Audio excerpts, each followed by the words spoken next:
Hello guys, welcome to another video. Don't mind me just sitting on the floor of my kitchen. It's just got the best lighting in the house and we're gonna film a video here. Today I just wanted to share with you all of my 5-star books from the past 3 years. So this might be a long one. There's like a lot to get through. I was looking through my Goodreads because I wanted to do like 5-star recommendations, and then I was like, you know what? Let's just do like a full every 5-star book that I've read since like joining BookTube, which is 3 years, which is insane. So I'm just gonna go through all the years, take a trip down memory lane, and just share with you all the books that I gave 5 stars. My opinions might have changed on some of them, and if they have, I will definitely share that with you.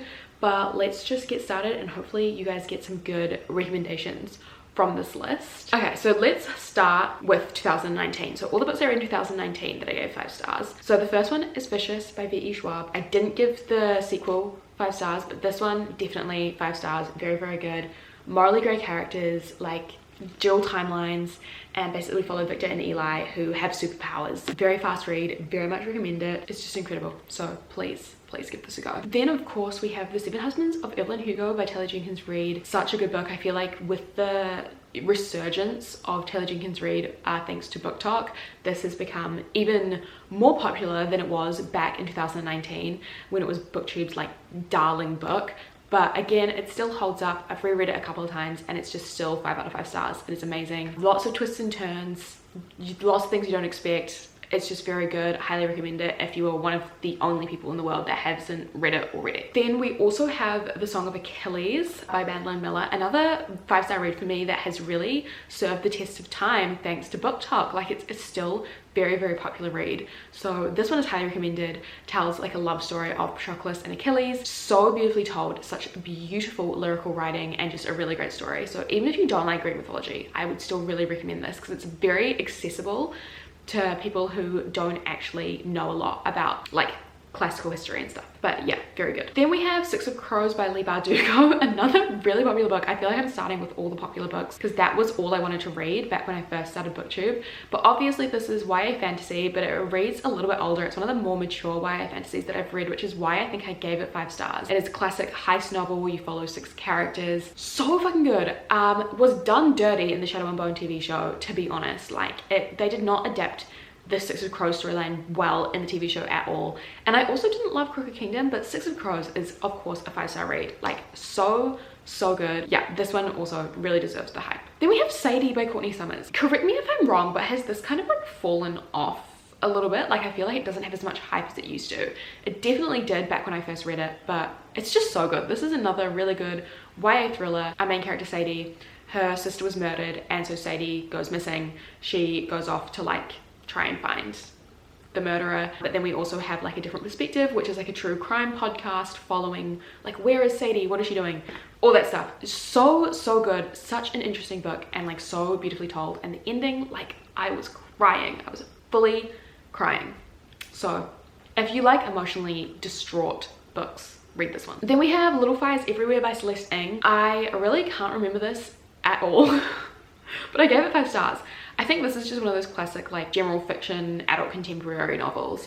I think I really liked the writing, but basically it's about this family that like moves to this new like really intense like gated community suburb vibe, and then one of the other like families in this gated community is like really sus of this new family, but the younger teenage girl like becomes really good friends with like all the kids in that family. And then there's like some other like political like race stuff happening in the town, and the town is like divided. It's really interesting. I thought this was a really interesting book, and even though I can't remember anything else about it, it's worth a read. Then there's Radio Silence by Alice Oseman. Rated this 5 out of 5 stars. It's a YA contemporary. It's about like this girl who runs a really famous podcast, or a guy, I'm not sure, and like best friends. They're like these 2 best friends, and there's like a podcast. It's like very bisexual, very like LGBT. It's very queer.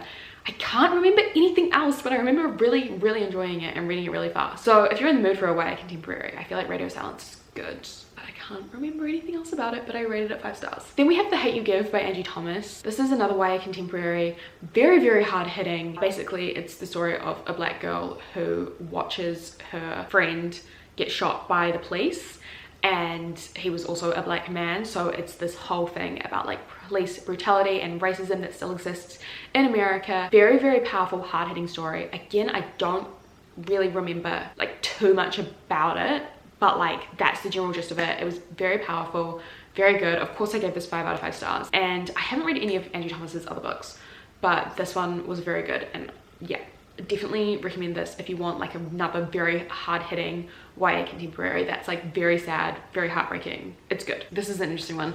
Then I have both Nevernight and God's Grave, 2 books in the Nevernight trilogy by Jay Kristoff. I rated these 5 stars at the time. It's like fantasy, adult fantasy about a girl who's an assassin. She has like secret powers. Like it was very intense, and I remember absolutely like devouring it back in the day. And like the plot twist at the end of God's Grave, I was like, oh my god, like literally tweeted about it because I was like in shock. But in reflection, I would not give this series 5 stars anymore. On top of the fact that Jay Kristoff is very questionable as a human being. Like, I don't know him personally, but some of the stuff that he has said online, I'm like, you, sir, quiet down. Apart from that, like the series as a whole, while I really liked it, I just still found it like really fucked up that like our main character was 16 and she was having like graphic sex. Yeah, anyway, I feel like I rated this 5 stars at the time, but I feel like in reflection, I definitely can find some fantasy that is better, and I hope to do so. In fact, I did do so in the next couple of years, which you'll see. But yeah, don't recommend that as much anymore. Then we have The Sun Is Also a Star by Nicola Yoon. Oh my god, I loved this. I remember absolutely adoring this. This was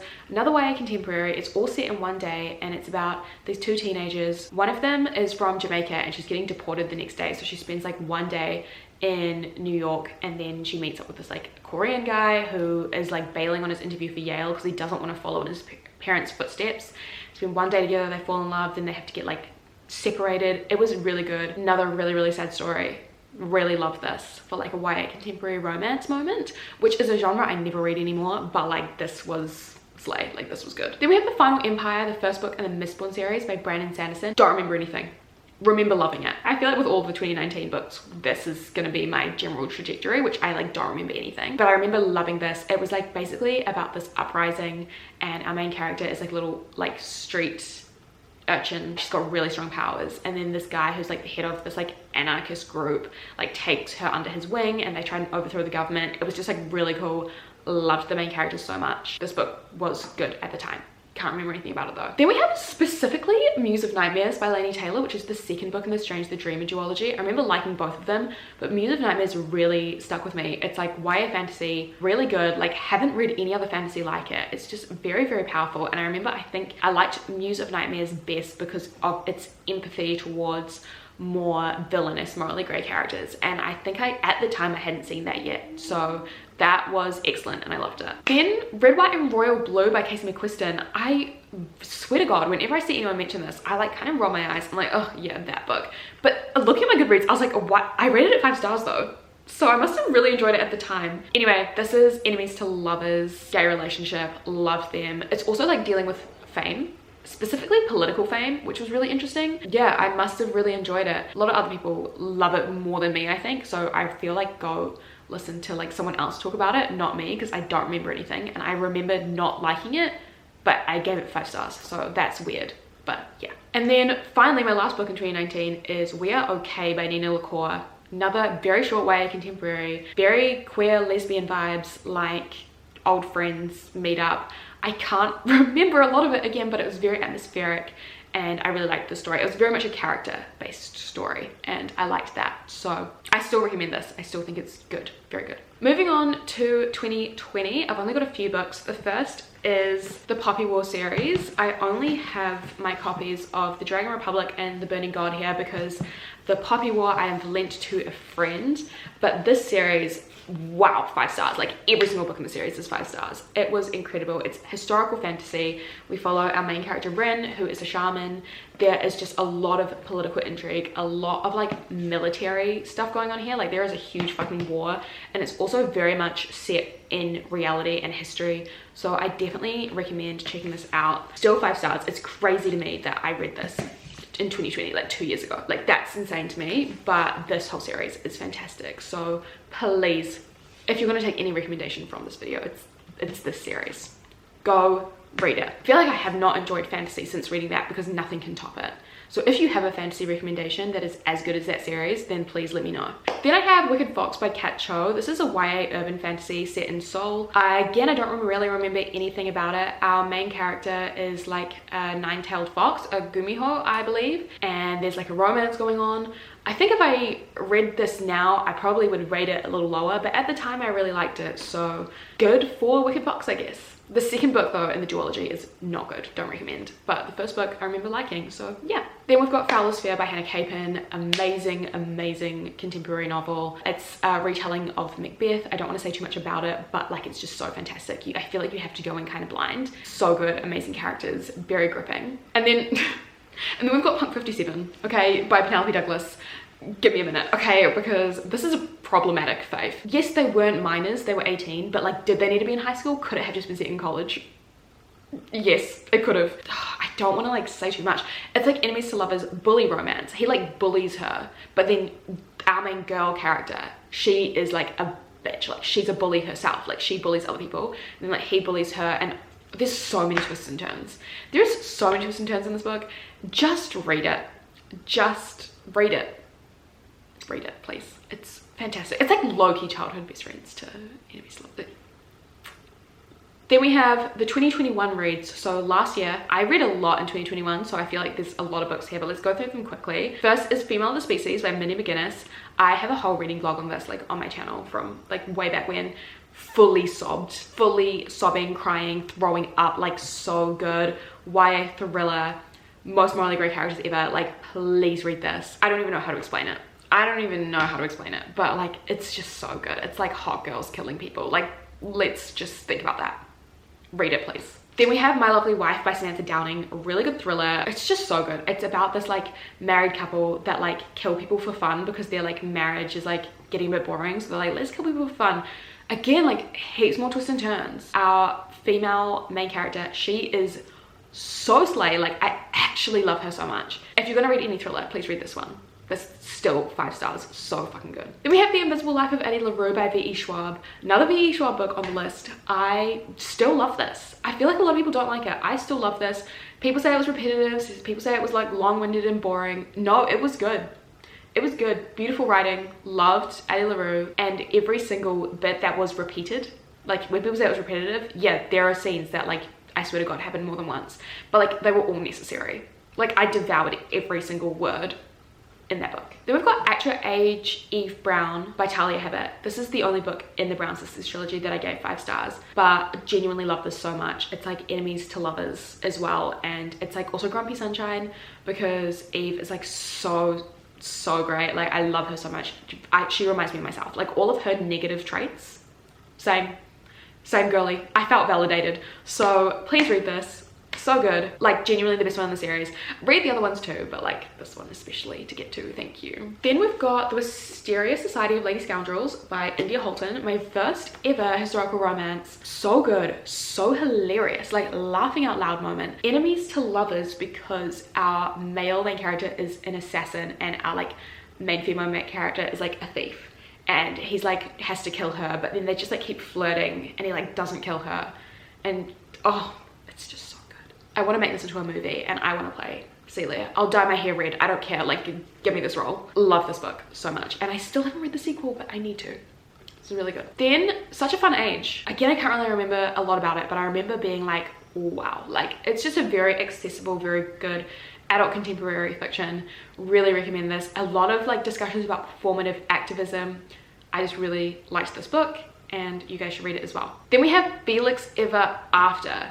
This book, 5 out of 5 stars, YA contemporary. I think I loved it so much because I happy cried when I read it because it's just so queer and so good. Like, oh, I just love queer books and queer spaces, and like this book was just all of that stuff. So freaking good. Our main character is a trans boy who's still kind of coming to terms with his identity. It's just really good. Like please read it. I also read all of the Heartstopper books in 2021 and rated them 5 stars.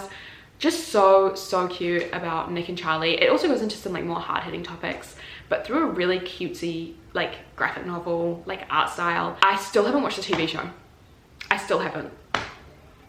What's wrong with me? Because this whole graphic novel series is so good. Like seriously, if you have a spare couple of hours, sit down and devour this. Like, it's so cute and I love it. Oh my god, why did I rate that 5 stars? The next book is A Court of Thorns and Roses by Sarah J Maas. I have no idea why I rated this 5 stars. I must have just been swept up in some moment of insanity during the time. I have not continued the series. I don't want to give this too much airtime because I don't support Sarah J Maas as an author at the moment, but oh, let's just get rid of it. I don't know why I rated that 5 stars. Next we have Fangs. This was another graphic novel, romance between a vampire and a werewolf. Read it in like 20 minutes.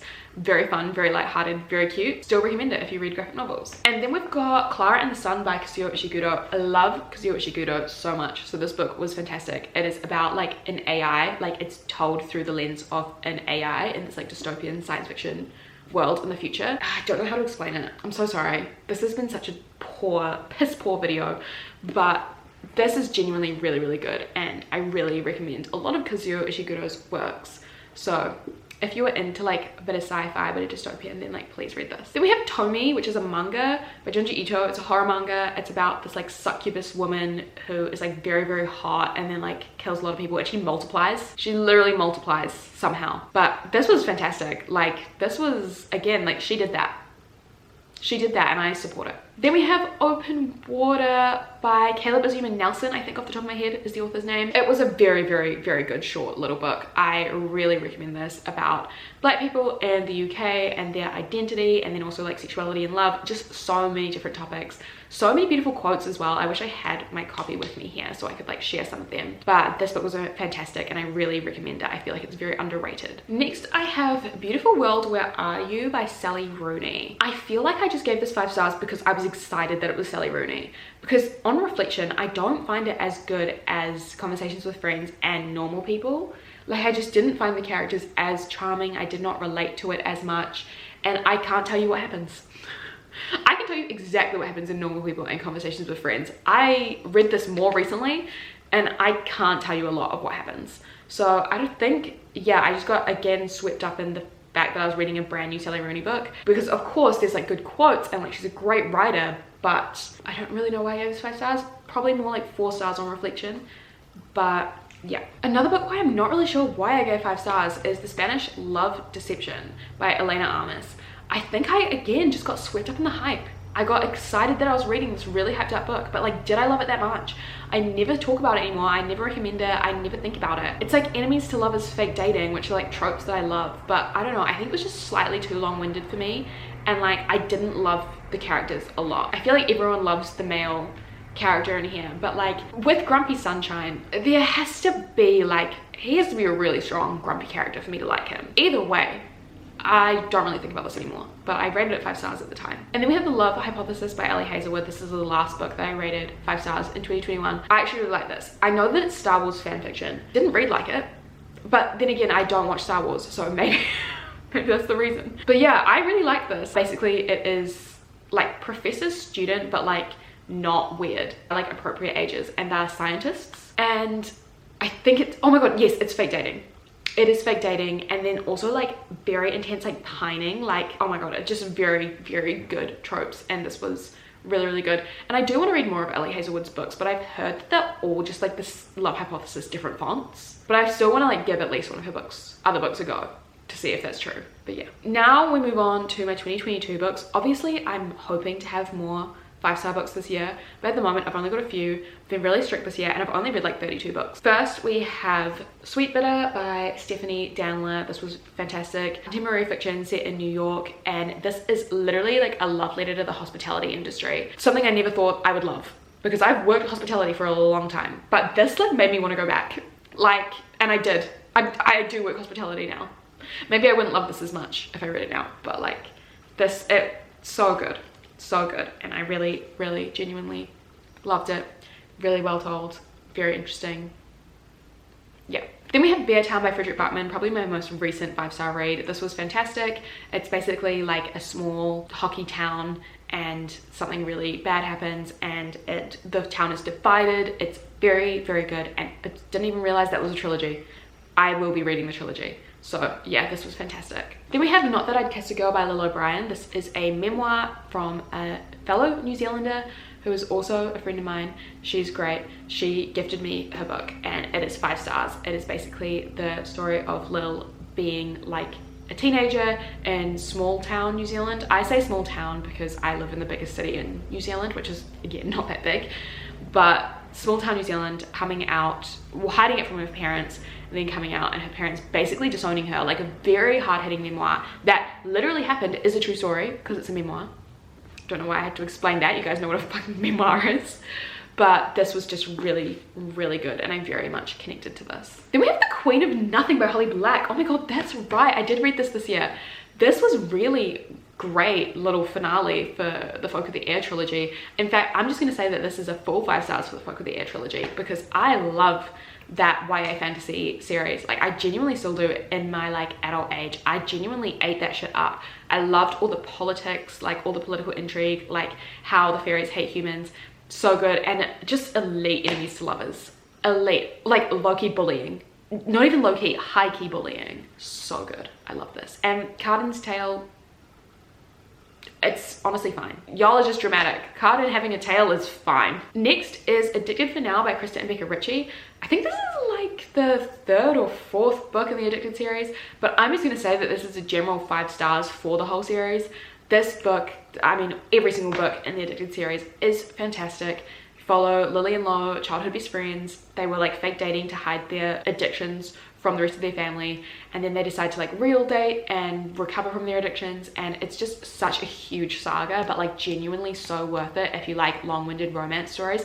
And like every book has like a different trope. Like it's just really, really good, and I love it, and I fully recommend it, and I cannot believe it took me this long to read the series because I feel like it's been out for a while. And then finally we have Milk Fed by Melissa Broder. This is a very unpopular book. Not a lot of people like this, but it is very, very queer. It's about this woman who has a really, really bad relationship with eating, very disordered eating, but she falls in love with this other woman who is a larger woman working in a yogurt shop who is also, they're both Jewish. So this is just a lot going on.